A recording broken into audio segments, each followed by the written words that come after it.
all you hosts gathered here. Kill everyone now. Condone first-degree murder. Advocate cannibalism. Eat shit. Well, I think we're about ready. Quiet, everyone. Filth are my politics. Filth is my life. From the whispers of the damned, deep within the bowels of hell. Welcome to Astro Radio Z.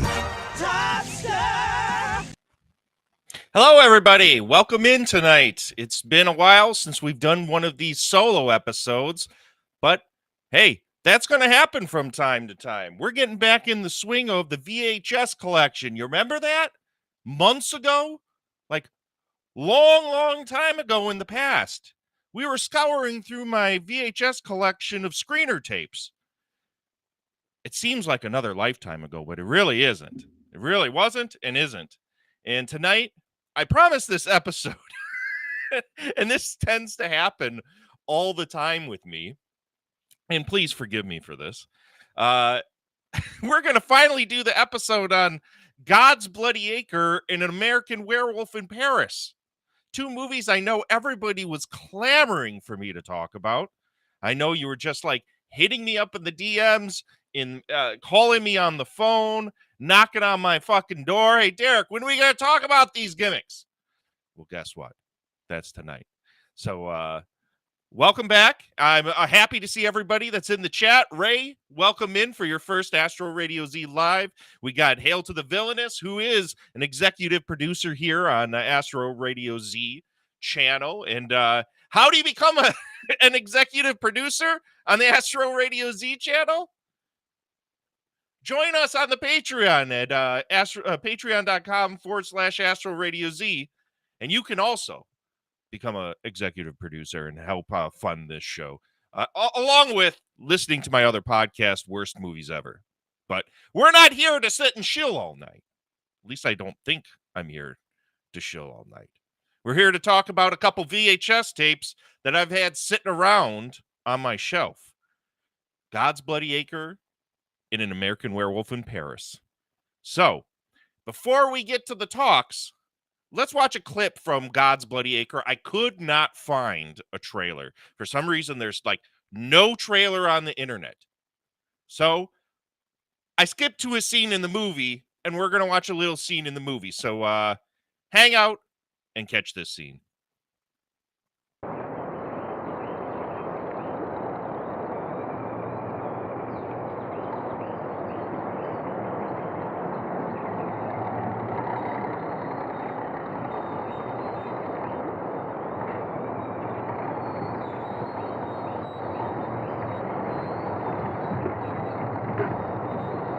Sad, Ezra.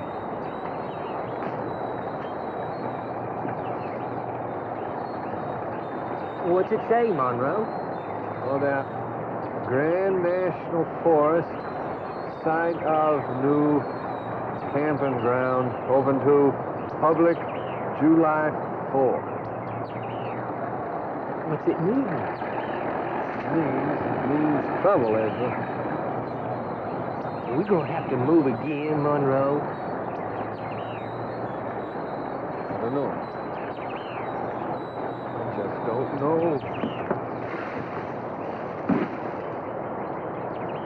We've had to leave so many places. Now, every time they come into our woods with their big machines, we's the ones got to move on. Every time. I know, Ezra. But you know, there just ain't too many places left to go to. No, Ezra?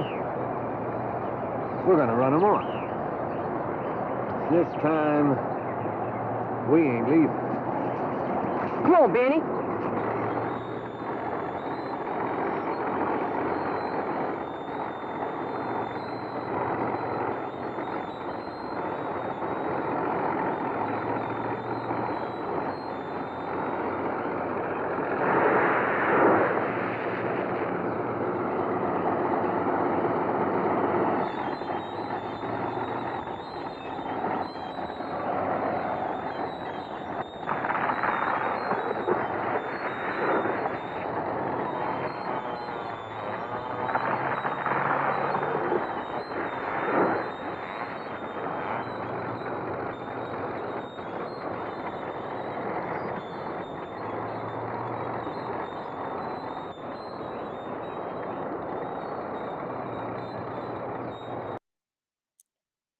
Now, as you can tell, God's Bloody Acre is a movie ripped straight from the 70s.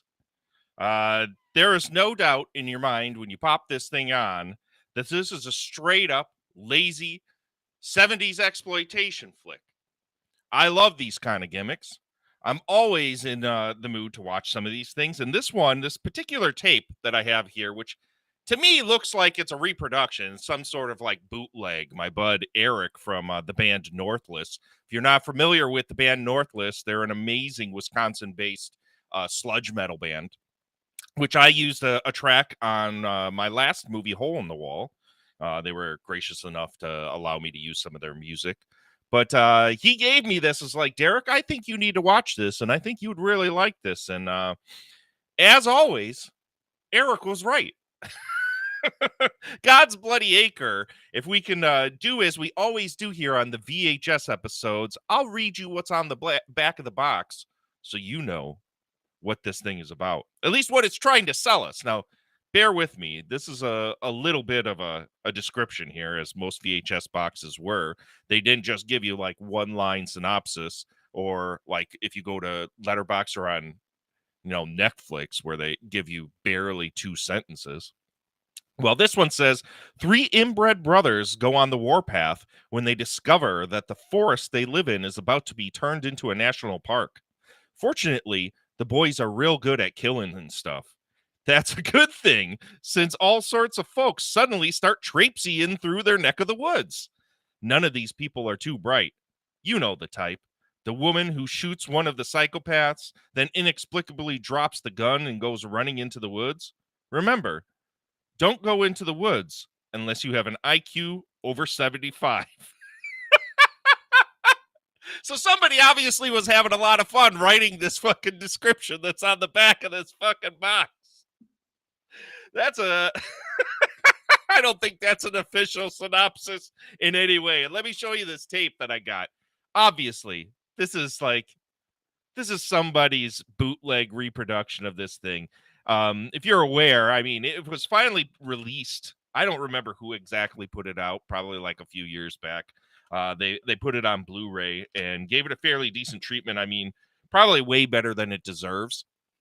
But God's Bloody Acre, I don't know if that really gave you an idea of what happens in this movie. It is essentially like your 70s eco-terrorist kind of thing, but it's basically hicksploitation.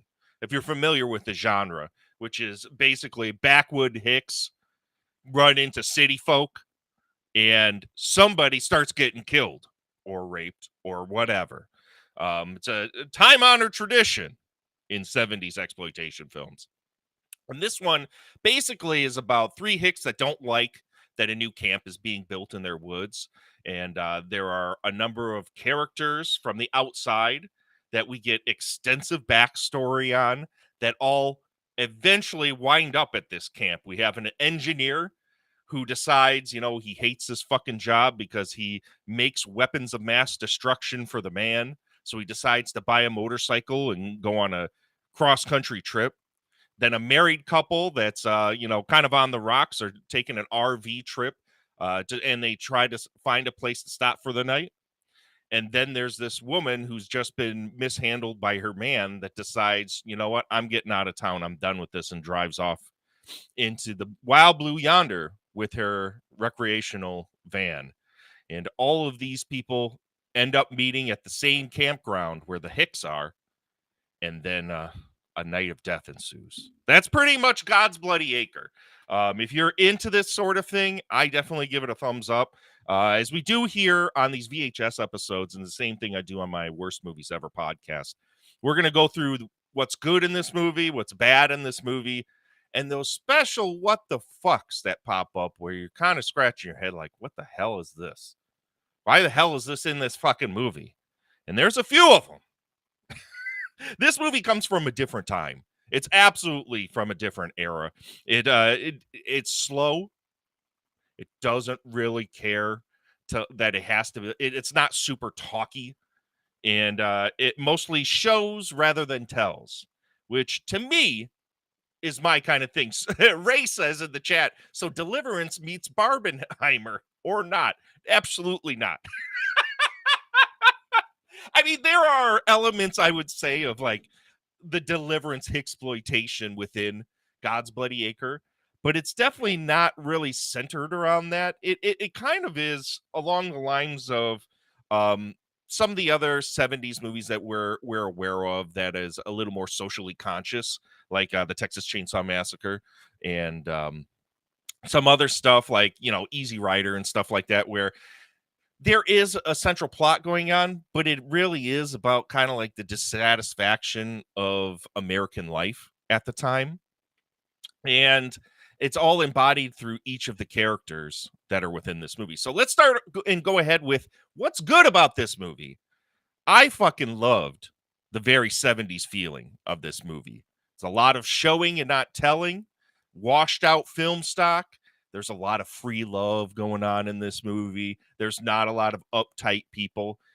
There are some bad elements. Having said that, though, and we'll get to that in a little bit. And the movie itself, while some people might not like this in film, it's very workmanlike, which kind of gives it almost like a documentarian feel, which in exploitation from that era, I tend to gravitate towards that kind of thing because it makes me a little more engrossed in what's happening. I'm not just, wowed by the visual prowess that's on display here with this movie. And sometimes when I just want to watch, an exploitation film, I kind of need a hook, right? And if you're not into that 70s kind of like really workman-like documentarian fly on the wall kind of movie, then this movie's not going to be for you whatsoever. All of the Hicks, the three men that live on the land that are going to take back their fucking land from, the construction workers and anybody else who traipses into their woods. Typical 70s exploitation backwood Hicks that obviously haven't bathed in about 3 years, hang out and have a bunch of porno around them. It's almost like they're so far in the woods that they don't even know what a woman is anymore. But there is no hints of homosexuality whatsoever in this movie. It's clear that these guys have no sense of the outside world other than themselves. They make reference to the fact that every once in a while they set up camp somewhere, and then somebody, be it society or rangers or whatever, end up pushing them out of their space. So the reason why they decide to, like, you know what, we're going to fight back this time is because they're tired of moving. They don't want to move anymore. Progress, industry, and the expansion of America has basically like centralized these guys in a way that they have nowhere else to go. So they figure they're at their wits' end. What are they going to do? So they decide to fight back. And these backwood Hicks, man, there's if you like this kind of thing, I thought they did a good job. There isn't necessarily any amazing acting going on in this movie, but for what they needed to do, these three Hicks are pretty fucking great. And one thing that I really fucking appreciate, and this is the last good I'm going to really talk about with this movie, and it would probably surprise you that I have so few goods. But the goods that I have basically are what sustain me through this movie. And the last good I have of this movie is all of the characters in this thing are fleshed out and have motivations, and even the bad ones have moments where they're good. So we're not looking at like stock one-note characters where you have, typical archetypes where they're just there as shorthand for something else. There's this one character who's the husband of this couple that are RVing, and he's aloof. He's kind of a dickhead to his wife, and his wife is like really kind of like looking to reconnect with him, and she's making an effort as they drive to reconnect with him, and he's just kind of like an asshole. And then at one point in the movie, they're setting up camp, and she catches him on something, and he stops and apologizes, and they have a scene where they kind of reconnect again. And to me, that's something that in exploitation films, you don't get that kind of like gravity or like that kind of rounded characterization. typically you kind of just get, if he's an asshole, he's going to be a fucking asshole the entire time. You remember in fucking Savini's Night of the Living Dead, where the dad that's in the basement comes up and he's just a fucking dickhead the entire time? That's what you're used to in a lot of exploitation and horror movies. It's just like, if a guy's a dick, he's always a dick. And in this one, it's not necessarily the case. And I really appreciate that. It's rare that you see in these types of movies, because exploitation films kind of appeal to people in very base ways a lot of the time. But this movie, it felt like all of these characters had really good motivations and they were fleshed out. They had a lot of time, because I would say 3/4 of this movie is just character building, so that the final, like, huge climax where everybody's fighting and people are dying and all this stuff, there's actually gravity to that. And that's something you don't see very often. Most times people don't give a shit. And at this point, this film really did a good job with that. Let's get to the fucking bads. As always, you got to watch out for this in 70s exploitation film. There's horrible characterization of people of color in this movie. There's, within the first 10 minutes, hard ends are dropped. And the husband that in the wife team that I told you about, the wife tries to correct the husband. No dice. No dice. There's fucking rampant racism throughout this entire movie. I mean, there's a number of instances where people of color are referred to with derogatory terms. So, I mean, if that's something that bothers you, and it should, this movie's, you're going to have to kind of choke that down. You're going to have to, in order to get through this, it's going to happen. It was a different fucking time, along with rampant misogyny. The women in this movie are looked at and oogled as pieces of meat. Even one of our main characters, the woman that flees from her husband, is essentially just treated as a piece of meat. And I think that's kind of the point of what they're going for in this movie, because there's a scene where she goes to a diner, and it's that typical scene you see in a lot of movies where a woman goes into a foreign space, and then all of a sudden there's a bunch of dudes that get up and start going, "Oh, hey, pretty lady," and start catcalling her and all this shit. One dude in this movie even goes around and starts honking her tit in public. So there's not just racism, there's also a lot of uncomfortable misogyny that goes on through this movie. The women just aren't really portrayed very well. This one, the fact I have this as a note kind of makes me fucking laugh. But if you don't like constant bird chirping, you might go insane with this movie. So much of this movie takes place outdoors. In like the first half hour, it's so slow, and it's like a lot of, like, as we saw in that clip that I showed, things just like, you're in nature and things are happening and people are walking slowly and they're just kind of hanging out. There is a incessant bird chirping track that plays over this entire fucking gimmick. And if you don't like that, you're going insane. Same with the very end, which I'll get to this a little bit later, where it's supposed to be nighttime, and it's one of those movies where the only way that you know that it's nighttime is that there's crickets chirping over top of it. So yeah, some of the sound design is a little annoying in this movie. Bad, lots of hippie music and driving. That may be a trigger for some of you guys. I don't know if that's going to bother you as much as it bothered me, because some of the hippie music is just fucking awful. Fucking terrible. And sometimes movies where there's just like tons of driving, it's clear this is just padding. Back in that day, you had to fit a certain time slot in order to get booked at theaters or to get distributed.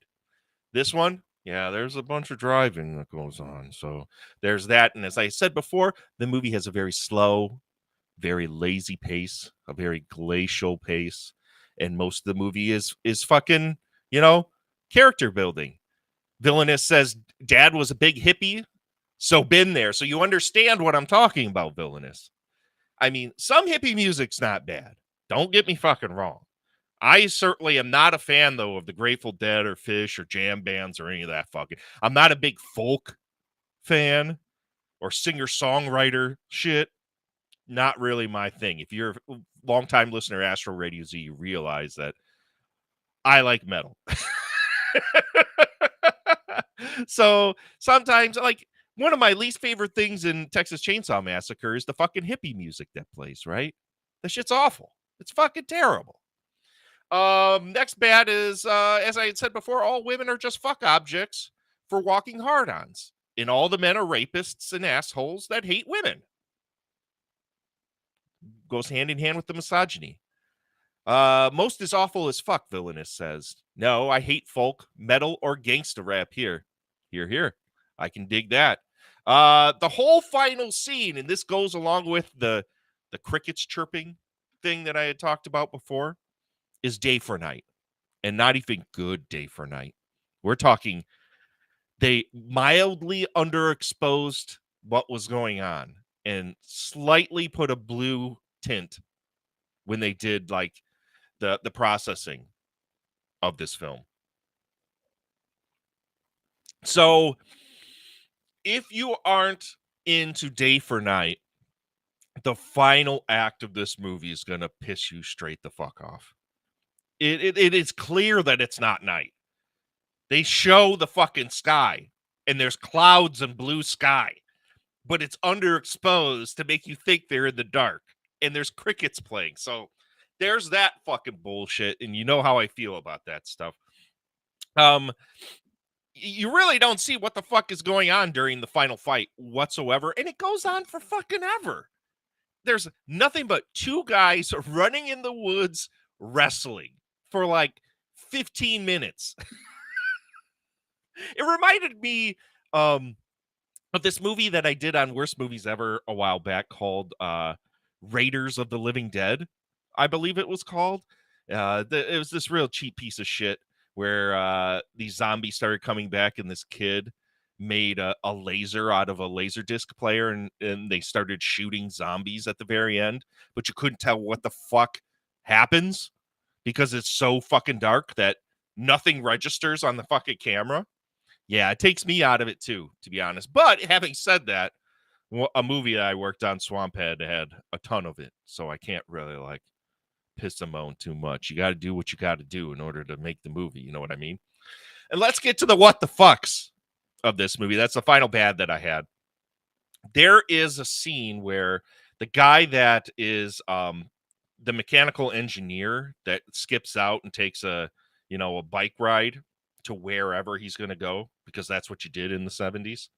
There's a flashback scene where he quits his job, and the sound design is so echoey and distorted for reasons.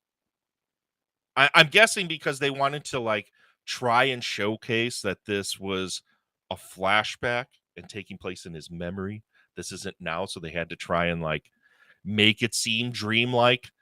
All it does is make all of the dialogue completely unintelligible. There's one guy toward the very end, and I'm sure that's part of the effect, right? Because during the scene at first, you can hear what people are kind of saying, and then as the scene goes along, the echo and the distortion just gets higher and higher and higher. So obviously it was an aesthetic choice, but it comes out of fucking nowhere, and the rest of the movie, there's nothing like that. So it's just kind of slaps you across the face. Another one is that the married couple in the RV that wind up at the campsite, they find out that the biker and the woman that's been treated awful by all of the men end up getting together because the biker gets robbed by a bunch of black guys that steal all his money and this shit, and she picks him up because she sees that he's super injured, and they wind up at the campsite.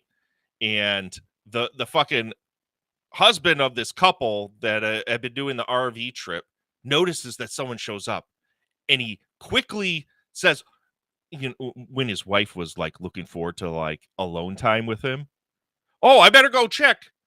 I want to go see who our neighbors are. And there's a big speech about how, well, man, that's a problem with the world today. Nobody is neighborly to anybody. You end up finding out this dude just wants to swing with these people. So there's a sudden swingers side plot at the end where the married husband intends to swap partners for dinner. It comes out of fucking nowhere. So that was like, what?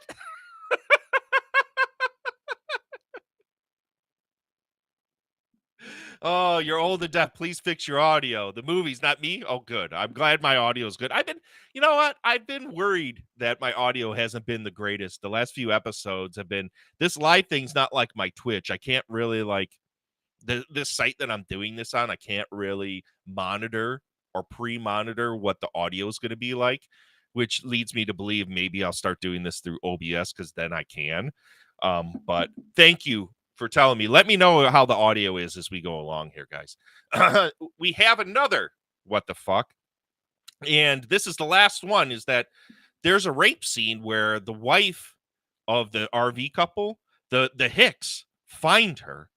And the two dudes that had been looking at the porn the entire time they had made reference to suddenly decide, you know what, we're going to rape this chick. And they do, and it's one of these rape sequences. And I'm sorry if I'm dropping hard R's here, guys. And if that's a trigger, I apologize for you. Probably should have warned you about this. But the wife, in the middle of it, starts licking her mouth and enjoying it. Like, in what world does this happen? Ever? And then all of a sudden she doesn't, and then she kills one of the Hicks. So it's, in those 70s movies, like I Spit on Your Grave and Last House on the Left, where it's just like nihilistically brutal just to show you how awful that situation is. This scene, while definitely not out of bounds in this movie, like it definitely doesn't seem like it comes out of nowhere. You kind of expect this because the wife is very beautiful. She's a very beautiful lady, but these Hicks are just like deplorable people. So you kind of expect this in this kind of movie. But the angle where all of a sudden in the middle of getting, hard, she's licking her lips like she likes it and clawing his back. This dude looks like he shit his pants. In what world is she gonna like him? I just don't fucking get it. I don't get it at all. And that's all I got for God's Bloody Acre. My final verdict is I like the tone for its 70-ness, and it's not a bad watch. It's just not going to be something for everyone. But fans of 70s Hicksploitation are totally going to dig it. So if you're into that kind of thing, I totally recommend God's Bloody Acre if you can find it. It's not like super readily available. I don't believe that it's on any streaming site. Thankfully, I have this VHS that my bud gave me. Let's take a look. This VHS here, which obviously is a bootleg. It's not even a real fucking copy of this gimmick. So if you could find it and you're into that kind of thing, definitely check it out. Now, folks,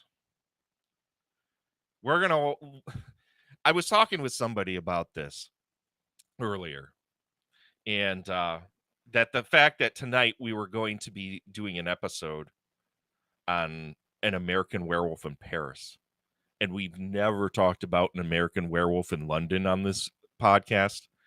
We've done all the Howling movies, but never an American Werewolf in London. We're going to do an American Werewolf in Paris right after the trailer. So everybody, I can't believe this is reality. Let's check out the trailer, and we'll be right back. On his first trip to Paris, Andy McDermott is looking for a little danger. Andy, what you doing? I'll show you guys a stunt you'll never top. But tonight, Andy, this is madness. You're gonna get yourself killed. there's nothing more dangerous then falling for the wrong girl. No, don't!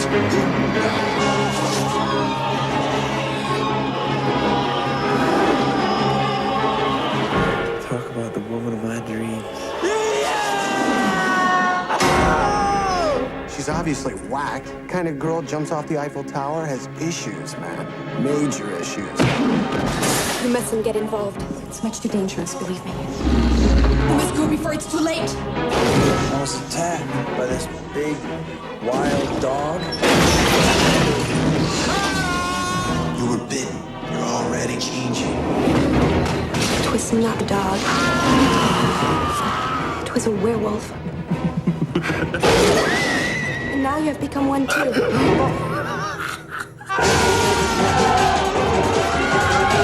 I'm not a wolf!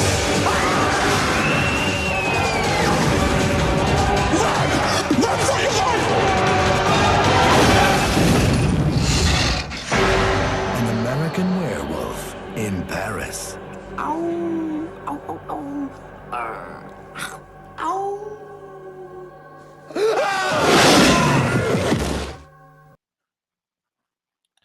That was the trailer for the sequel that everyone clamored for, An American Werewolf in Paris. Now, I don't know if any of you out there remember when this thing dropped way back in the late 90s, but I went on a date to see this in the theater because as an old school horror fan, obviously I was excited to see what possibly could be the sequel to American Werewolf in London. And if I were to speak very clearly and very bluntly, I did not like it. And I'm glad, Villainous, you agree with me. Yes, and I hated it so much. Ray, you went and saw it. You were looking forward to it. What did you think of this movie when it initially came out? Or what do you think of it in general? I'd like to know what you guys think about it. You hated it and haven't watched it since. This was also how I felt. This movie, its biggest sin out of the gate, and I remember this so clearly, was that this was in the era when they finally decided that they thought that CGI graphics were ready for the runway. And instead of doing what the original movie did and have amazing practical effects, this movie instead decided to go with state-of-the-art, at that time, there's got a huge caveat, state-of-the-art CGI werewolf graphics. Because, oh man, the possibilities are fucking endless. We can make anything happen. And I remember how much I hated those fucking werewolves when I saw this movie. Think about the worst werewolf in any of the Howling movies, which has got to be the one in Howling New Moon Rising, right? Because it's only a fucking shitty ass mask that they found down the street. Obviously, it's that one. This is almost just as fucking bad. CGI was balls after that transformation. You prefer Teen Wolf? I also prefer Teen Wolf. Oh, welcome in, Mikey K. This is like, you know, manna to the soul for Mikey K. He comes in here. Welcome in, my friend. Was this Savini? Or are you talking about London? No, I believe, wasn't London Stan Winston? Almost positive that was the case. I'd have to look that up. Don't ask me. I may lose viewers to this, but anybody that's been listening to Astro Radio Z long enough knows this. I'm a Howlingsman. I'm not an American Werewolf in Londingsman. I do like American Werewolf in London, but the Howling is way more my speed. Way more my speed. Howling 7, Mikey K says. Yeah, perhaps the greatest werewolf movie of all time, right? What other werewolf movie has line dancing in the dark? Or horrible dad jokes for an hour and a half? Good luck finding one. But anyways, let's get back to An American Werewolf in Paris. That first impression, I think, of everybody that saw this movie back in 1997 or 98 when this thing came out, this was a huge flop. Huge flop. And for good reason. If you're going to compare this movie to the original, this movie's fucking dog shit. You need to temper your fucking expectations about what the fuck you're going to go into. For real. Having said that, you may be surprised by the angle that I'm going to come at this with tonight. But as we always do here, when we do these VHS episodes, we're going to read the synopsis on the back of the box here. As you can see, some stupid motherfucker gave this thing 4 stars. Let's find out who it is so we can dox them. Buzz Weekly. They weren't even brave enough to put their name on there. So it's obviously bullshit. The tagline is, things are about to get a little hairy. Waka waka. Here is the synopsis that's on the back of the box. This hip, edgy thriller in the electrifying tradition of Scream, Scream 2, and From Dusk Till Dawn delivers a howling good time with a hot young cast of stars.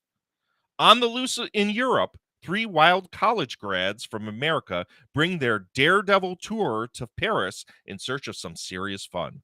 There, Andy, played by Tom Everett Scott from That Thing You Do, falls for the beautiful and mysterious woman of his dreams, played by Julie Delpy, and she's from the Three Musketeers at that time. The only problem is, when the moon is full, Andy's dream girl turns into a total nightmare, rocking with a cool soundtrack featuring today's hottest cutting-edge recording artists. Fuck. I can't even say that with a straight face. The main song is by Bush. Oh, fucking dumb. An American Werewolf in Paris is an outrageously thrilling adventure you don't want to miss. American Werewolf in Paris. I didn't think I was ever going to watch that fucking movie again. That's how much I hated that son of a bitch. But I'm always ready for good content here on the show.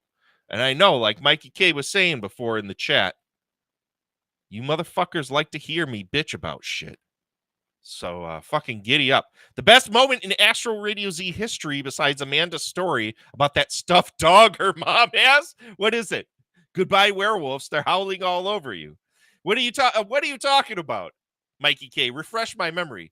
It says that verbatim. I hope 4 stars by a stupid motherfucker. Hey, Ray, let's not beat around the bush. Any motherfucker that gives fucking An American Werewolf in Paris 4 stars can eat shit. You obviously never have to listen to what that guy has to say again. Am I going to say American Werewolf? You're going to be shocked by this. Am I going to say this movie is the worst? No. It's not even really bad. It's just okay. And I came to that conclusion by watching this thing a few times. And you're going to be like, Derek, why the fuck would you watch this thing more than once? Slow your roll. Slow your roll, cats. We originally planned to do this episode like 4 months ago, I believe. 4 months ago when I was going to keep doing only VHS episodes, like digging through my VHS collection and us coming here and discussing the things that I'm discovering. And I've had this thing forever because it was dirt cheap and somebody gave it to me. So for funsies, I figured, you know what? Let's fucking watch this thing. And it was 4 months ago, and I took all the notes on it. But in that time, I forgot about it. So I needed to watch it again. And I watched it again in the last couple days. And I have to say, this movie gets better on repeat views. If, and only if, you totally disregard the total dog shit fucking CGI werewolves. The werewolves in this werewolf movie are some of the stupidest, ugliest, fakiest bullshit werewolves you're ever going to see in any fucking movie. Yes, they are worse than those cruddy motherfuckers in that Wes Craven Cursed movie, and I hate that fucking piece of shit. Worse. They're worse than, like, I would say 80% of the Howling movies. Worse than those marsupial ones in part 3. These things are so fucking ugly. But we'll get to that when we get to the good, the bad, and the what the fucks. I've let the cat out of the bag on that shit. Yeah, villainous. Cursed is complete fucking trash. And I'd love to hear somebody come at me with some counterpoint to that. I have yet to rewatch that thing, and I don't plan on it.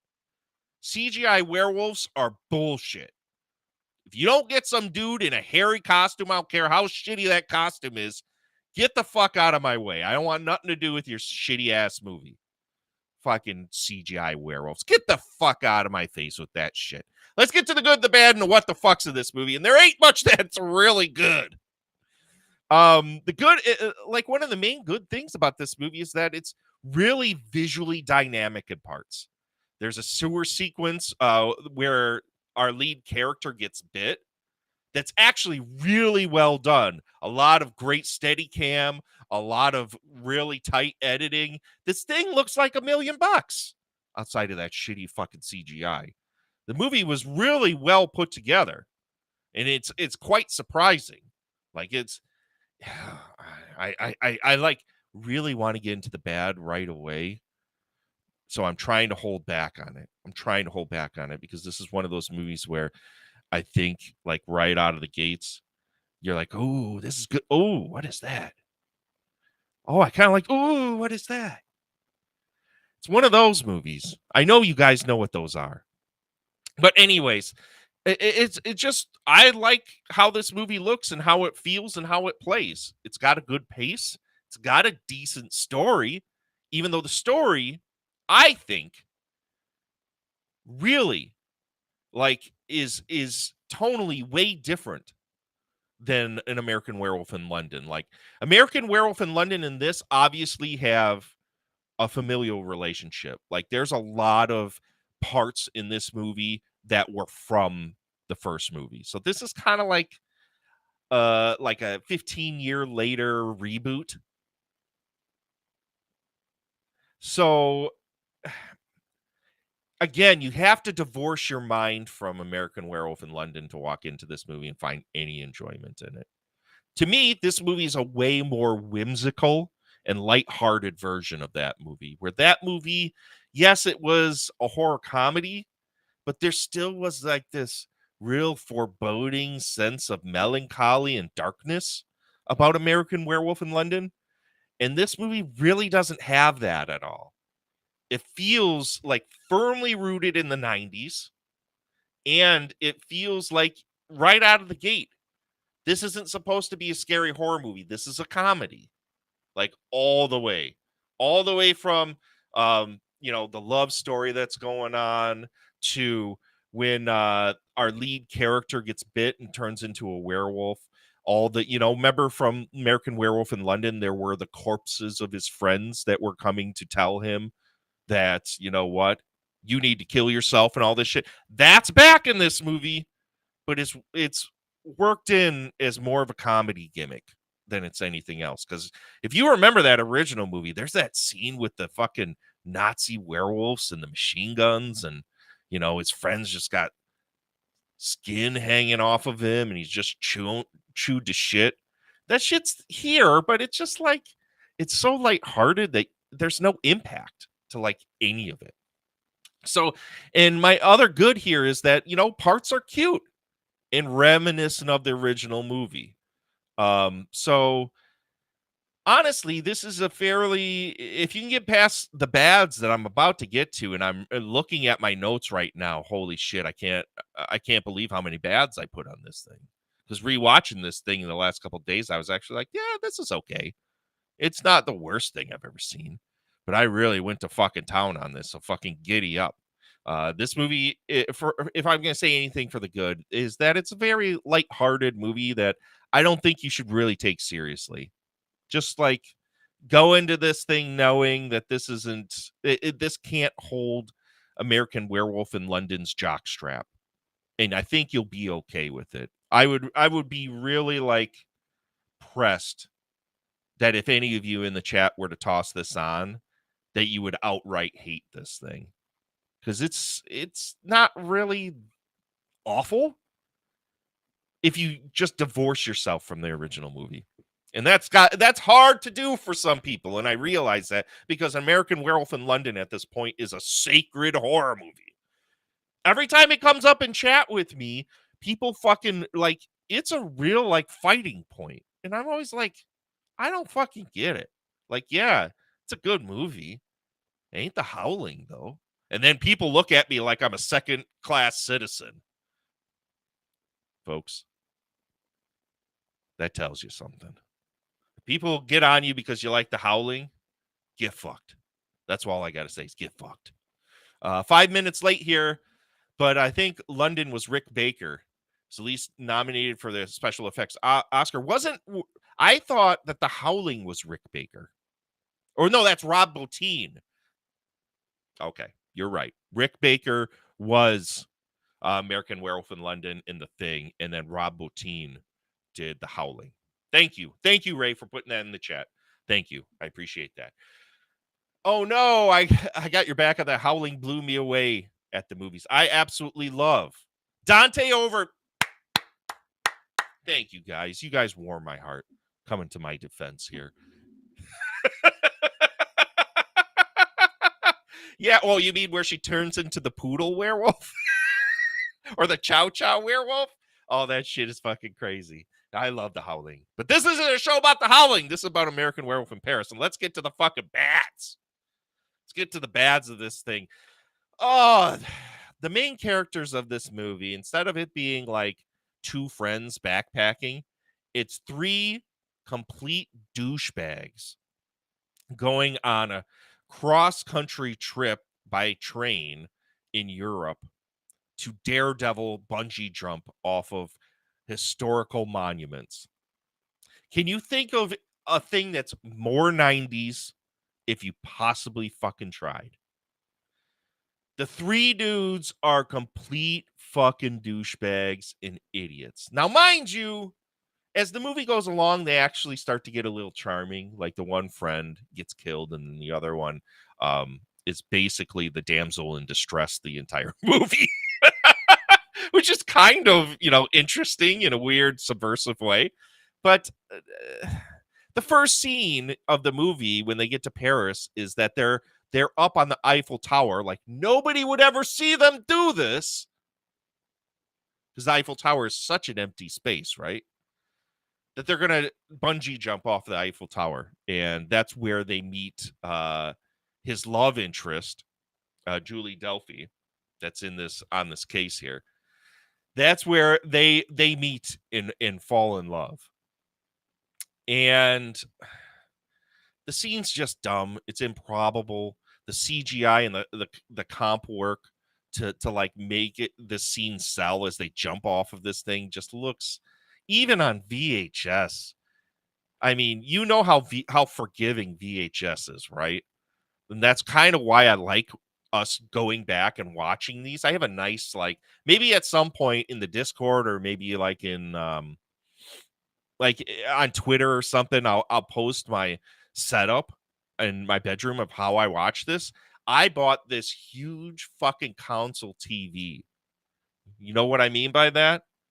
It's like a 32-inch TV that's encased. It's almost like furniture.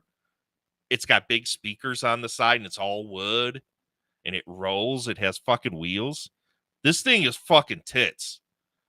I got this thing for $10, and I watch it's my fucking old school rig, so I watch all of it. So on this thing, like these VHS, I figured if anything, this was the way to watch this movie, because if you were to toss this on, because I think it's probably on Tubi or it's on one of these streaming sites. I can't imagine those CGI graphics hold up at all, because they look like dog shit on VHS. But the like all of the like digital comp work in this movie, even at a low resolution, looks just fucking dog shit awful. Just terrible. Then on top of really dog shit like special effects, this movie has literally the most 90s soundtrack that at times works, but mostly feels forced in the way that in the 90s and early 2000s, where they just tossed a bunch of artists onto a soundtrack to sell copies. You know what I mean? Like the movie decides to use these songs just to sell merch, so they could sell a soundtrack to this fucking gimmick. There's even on this tape, there's a review, or there's like a commercial for the CD to buy. So obviously that was the whole plan with it. And most of the music just ruins the mood whenever it shows up. Just absolutely kills whatever mood was going on. Like when that Bush song shows up, it's just fucking horrible. Like, what the fuck?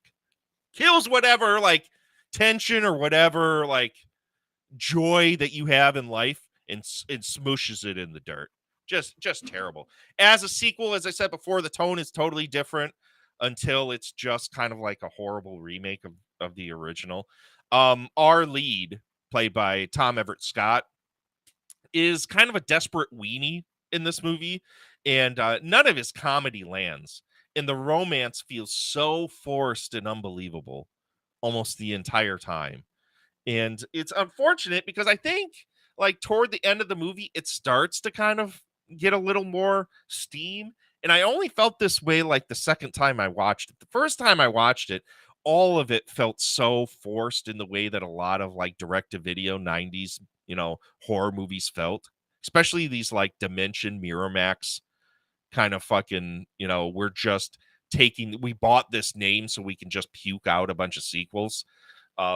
That's how this feels. Like none of it feels like reality. I mean, mind you, it's about werewolves, so I mean, there's a caveat on there, obviously. But it's one of those movies with a forced romance for reasons. Let me before I get into my next point, let's look at the chat here. Well, thanks. I'm glad that you're enjoying that I'm doing these on VHS. That's kind of the appeal to me, to do these episodes. 1981 was the year for the werewolf movies: London, Howling, and Wolfen. Maybe we need to do Wolfen here on the podcast. I don't know if I have a copy of it. I'm gonna have to look into that, Ray. I'm gonna have to look into that, and maybe that'll be an episode coming up soon, because I do like Wolfman movies, and you guys know that. So maybe we'll do Wolfen coming soon. I don't think I need to do an episode on American Werewolf in London. Do I? Do you guys really feel like I need to? I don't think so. Anyways, let's get to the elephant in the room that we've already been bitching about endlessly. The digital Wolfman transformations. And the Wolfmen are some of the worst, as I said before, committed to film whatsoever. Werewolves that look like globby, hairy, stupid-looking children's CGI monstrosities. They look like part foofy dog and part like Tyrannosaurus Rex. I don't know what the fuck these things are. The design is just so stupid, and the digital effects, like across the board in this movie, were not ready for the runway at all. The design was terrible. And there's some scenes where the digital werewolves from a distance, like if they're silhouette and they're coming toward the camera, look kind of cool. But then the moment you start seeing those things, it takes you completely out of the fucking movie. which is a damn shame, because I think if they would have used like practical werewolves, this movie would have sold a little bit better. The major downfall of this movie is all the digital effects all over this thing. And it's hard to forgive it. It's really hard to forgive it. And the only way you're going to get any enjoyment out of this movie is if you just turn your brain off to those scenes and just accept that that's what it is. I mean, it's a 1997 movie with CGI werewolves, and it looks like dog shit. So immediately you're like, oh, well, you know what? I can turn this thing off. If you're a fan of American Werewolf in London. The acting across the board is really bad in this movie. And everything about the werewolf stuff in this movie is real shorthandy. Like, it's real simple. They really don't go into any of it too much. And then all of a sudden it becomes this convoluted plot about sects and, cults and them trying to figure out like serums to cure werewolfism and just a bunch of fucking nonsense that ultimately doesn't fucking matter. It felt like to me, and I mean, obviously, tell me if you guys have seen this movie. We covered it on Astro Radio Z. A lot of it felt like, to me, Howling 2, My Sister's a Werewolf. Like, if you're familiar with that movie, a lot of the subplots in this felt like that movie. So if you're into that movie, you might be into some of the plot that happens as this movie goes along. Because there's like some shit about, when he turns into a werewolf, immediately starts eating raw meat, obviously. And the only way you really before I get to that point, you can kill these werewolves literally anyway. It doesn't have to be silver. They just have to get fucking traumatized hard and they're dead. But the only way you're cured of being a werewolf in this movie is by eating the heart of the werewolf that turned you. And let me tell you, folks, when that happens, it is the stupidest looking fucking thing you've ever seen. It's goddamn awful. It's goddamn awful. There's a hidden sect of werewolf boys. They're French Wolfman Bad Boys Club that all look like they came straight out of a Dave Dakota movie. So that's kind of funny, but it's real fucking dumb. And in these like Wolfman Bad Boys Club parties, there's like very 90s fire and candles everywhere, and every fucking movie of that time had that, especially these Miramax movies. They were just so obsessed with having candles everywhere. Can a nuke kill a werewolf? In this movie, yes. In any other movie? I don't know. That's a good question, right? Do they reconstitute? You would think a nuke would totally destroy that motherfucker. I don't care if silver or not. Maybe it's like werewolves are like Deadpool and Wolverine. They'll just like reconstitute themselves. Who knows? That's a good question, Mikey K. And then the movie, and I complained about this ad nauseum at the beginning of this section here of the bads, ends on them doing a bungee jump off of the Statue of Liberty to catch a ring with a shitty JPEG of fucking New York in the background. And then the movie hard cuts to that shitty fucking Bush song again. And it just like, whatever mood you were in, when that Bush song hits, you're like, you know what? Fuck the world. Why do I have to listen to this? And then, if you can imagine this, just because they got to sell this soundtrack to you so hard, end credits have like 6 songs on it that are like a melody together, so that you know what songs are on the soundtrack that weren't in the movie. Preceding the Bush song is an even worse cover of Barry White's Never Gonna Give You Up by Cake. And it's fucking shitty. I was just like, this can't get worse. Just can't get worse. One of the worst endings of a movie outside of Dario Argento's fucking opera. You know how I feel about that shit. Let's move on to the what the fucks. Oh, there's a scene where they're in a cafe and Tom Everett Scott takes out Julie Delphi for a date and gets caught with a bunch of rubbers in his pocket. And then he stupidly makes up a story that it's because he's American that they make bubble gum in the shape of rubbers, and she makes him chew on the rubber and blow a bubble. It's not funny. It's stupid. And you're just like, what the fuck is this? Next, what the fuck is, like I said, anything can kill these werewolves. And they have to eat the hearts of the werewolves that bit them. What are these fucking rules? There are no solid rules in this movie. Werewolves just fucking die all over the place. No rhyme or reason to any of it. And then the last what the fuck is, how many scenes in this movie? And I noticed this because our lead is constantly like trying to score with this chick. How many scenes in a movie do we need where the lead is escaping bad guys holding all of his clothes because he was just about to get laid? There's like 3 scenes like that in this movie. Just no original ideas. No original ideas. So that's what I got for American Werewolf in London. The verdict I have for this movie is it's not the worst thing.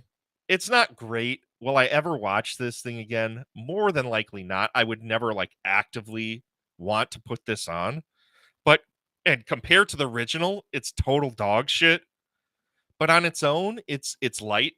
It's a really whimsical take on werewolf films that's really hampered by awful early era CG, dated music, and is far more in line with the Howling films. You know, those ones with the werewolf cults. So in the end, it's just okay. Just don't expect American Werewolf in London. And that's it. Those are the 2 movies we got this time on the VHS. We're going to take a short little break. We'll come back and I'll let you guys know what the next 2 movies on this VHS expedition are. So I hope you guys are ready. I don't know exactly when that's going to be the next time we do one of these things. It's going to be pretty soon. But until then, let's take a short break and I'll be right back.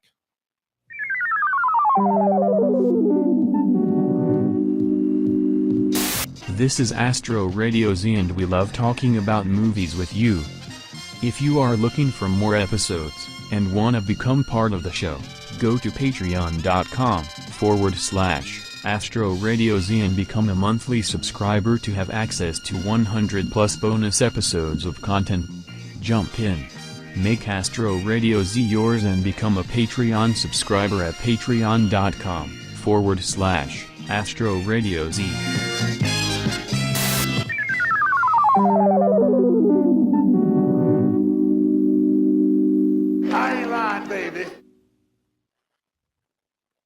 Welcome back, everybody. So as you can see here, the next VHS episode, not the next episode of Astro Radio Z, but the next VHS episode of Astro Radio Z is going to be Metamorphosis and Laser Mission. These are the 2 movies we're going to talk about. These are the ones I picked out. And let me tell you, man, if you know anything about this Metamorphosis VHS, let me take this away from here and show you this thing. This, oh, come on, camera. Catch up with me here. Look at this. My fucking camera. Let's go, boy. This is one of those embossed covers. You remember these? Oh, man, it's so fucking sweet. Look at that goddamn beautiful VHS. And on top of that, it's a screener copy. I told you the story of how I got all these, right? I already did.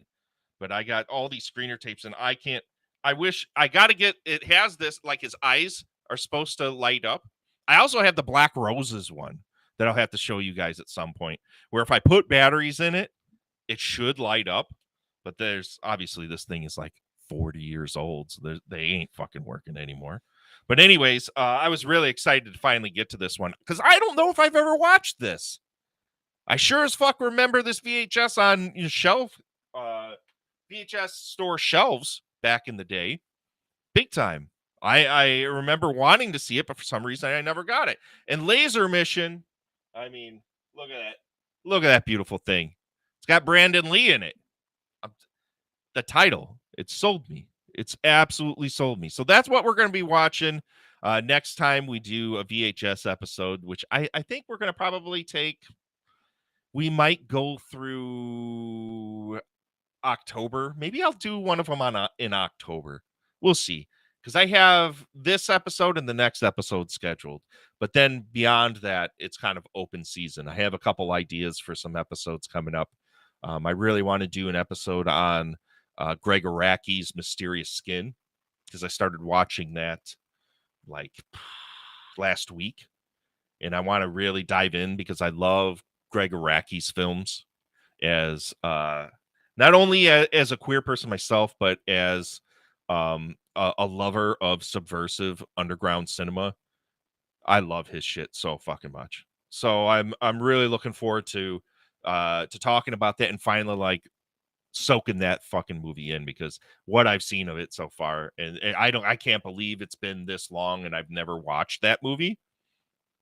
But I'm definitely wanting to watch Mysterious Skin. So that's going to be maybe in October we might do an episode on Mysterious Skin. Even though in October I do like doing horror movies. I do like being fucking typical.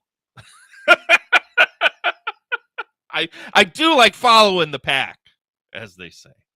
So that's what we got coming up next time on Astro Radio Z. We're going to be talking with my good friend Evan Shelton of the Lurking Transmission, and he has invited me in October 13th through 14th, or is it 14th? No, it's the 13th and the 14th in Huntington, West Virginia. He's invited me to go to his convention, VoidCon, and it's mostly a convention for dark arts, like horror writers and underground horror filmmakers.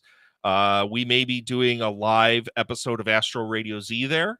Also, the final hurrah of the festival, they're going to be screening my movie Hole in the Wall with me in attendance, doing a Q&A session and introduction for the movie. So I'm really looking forward to that. In the next episode, we're going to get Evan on here. We're going to talk through, because there are some really exciting guests that fans of Astro Radio Z are going to want to hear about that are coming to this festival. And if you're anywhere near the Huntington, West Virginia area, I'd love to see you guys come out and say hi and give me some high fives and all that shit. So anyways, that's it.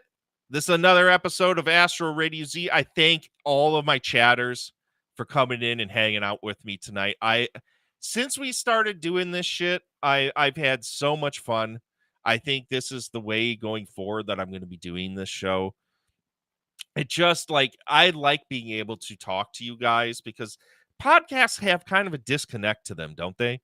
There's always a sort of distance between the person that's doing the podcast and the listeners.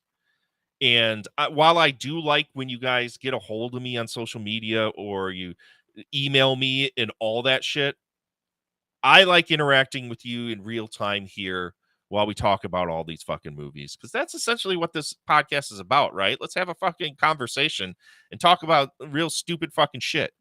That's what I'm all about, baby. So thank you, Ray, for showing up. Thank you, Villainous. Thank you, Mikey K. Thank you, all the lurkers.